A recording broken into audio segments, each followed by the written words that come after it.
PT Musim Mas perusahaan sektor perkebunan kelapa sawit yang beroperasi di wilayah Kabupaten Pelalawan, menggelar pelatihan dan simulasi pencegahan serta pengendalian kebakaran hutan dan lahan, Karhutla, di areal perusahaan PT Musim Mas Desa Batangkulim Kecamatan Pangkalan Kuras Kabupaten Pelalawan pada Rabu 21 Juni 2023. Pelatihan dan simulasi Karhutla dilaksanakan bekerjasama dengan TNI, Polri, Satpol PP, Pemadam Kebakaran Pelalawan, BPBD Pelalawan, Manggala Agni Daop Srengat, Dinas Lingkungan Hidup Kabupaten Pelalawan, DPRD Pelalawan, Kecamatan, Lurah dan Desa sekitar konsesi PT Musim Mas, Masyarakat Bebas Api MBA, serta regu pemadam PT Musim Mas yang ada di beberapa estate dan PKS.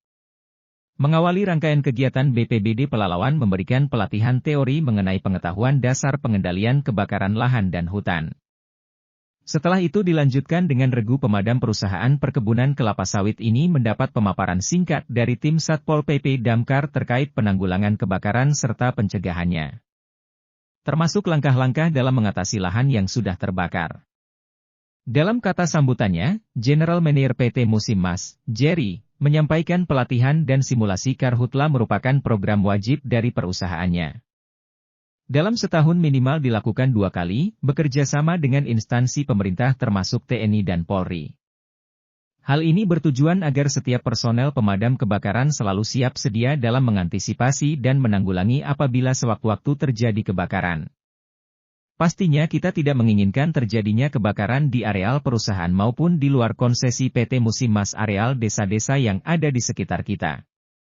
Harus dicegah dan dipadamkan.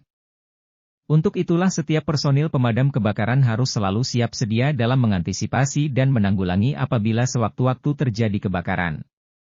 Selain itu, pada kesempatan yang sama disampaikan Kepala Desa Tanjung Beringin Syafri, sudah 3 tahun berturut-turut desa-desa yang ada di wilayah operasional PT Musim Mas tidak ada titik api.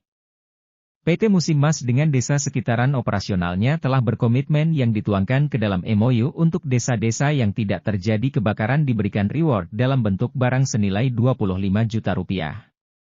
Hal ini tentunya memacu desa-desa sekitaran PT Musim Mas untuk saling bekerja sama dalam mengantisipasi terjadinya kebakaran di sekitaran PT Musim Mas, tandasnya. Kepala Bidang Kedaruratan dan Logistik BPBD Kabupaten Pelalawan Sanusi menuturkan, pelatihan dan simulasi harus terus dilakukan meskipun titik api tidak ada. Sebab kemampuan dan ketangkasan regu pemadam mesti diasah terus agar lebih mahir apabila sewaktu-waktu terjadi kebakaran lahan dan hutan. Sanusi menambahkan Kabupaten Pelalawan menjadi salah satu percontohan di Provinsi Riau dalam mengantisipasi dan mengatasi Karhutla. Hal ini disebabkan komunikasi dan koordinasi antar instansi pemadaman dapat berjalan baik. Kedepan kita harus lebih solid. Baik itu unsur TNI, Polri, Satpol PP dan pemadam kebakaran, Manggala Agni, MBA, serta perusahaan-perusahaan, ucapnya dalam kegiatan tersebut Ketua DPRD Pelalawan Baharudin SHMH sangat mengapresiasi PT Musim Mas yang telah melakukan pelatihan penanggulangan pemadaman kebakaran dengan baik. Saya sangat mengapresiasi PT Musim Mas yang telah melakukan pelatihan kepada regu pemadam dan MBA desa sekitar PT Musim Mas dengan baik. Kita berharap hal ini dapat terus dipertahankan ke depan dan sebagai contoh bagi perusahaan-perusahaan lainnya untuk dapat melakukan pelatihan terhadap regu pemadamnya guna mengantisipasi cuaca kemarau. Ketua DPRD Kabupaten Pelalawan Baharudin juga mengucapkan ribuan terima kasih kepada manajemen PT Musim Mas yang telah membantu material batu pecah yang diperuntukkan untuk perbaikan dan peningkatan jalan di Desa Tanjung Beringin dan Desa Talau. Sangat berarti. Bersama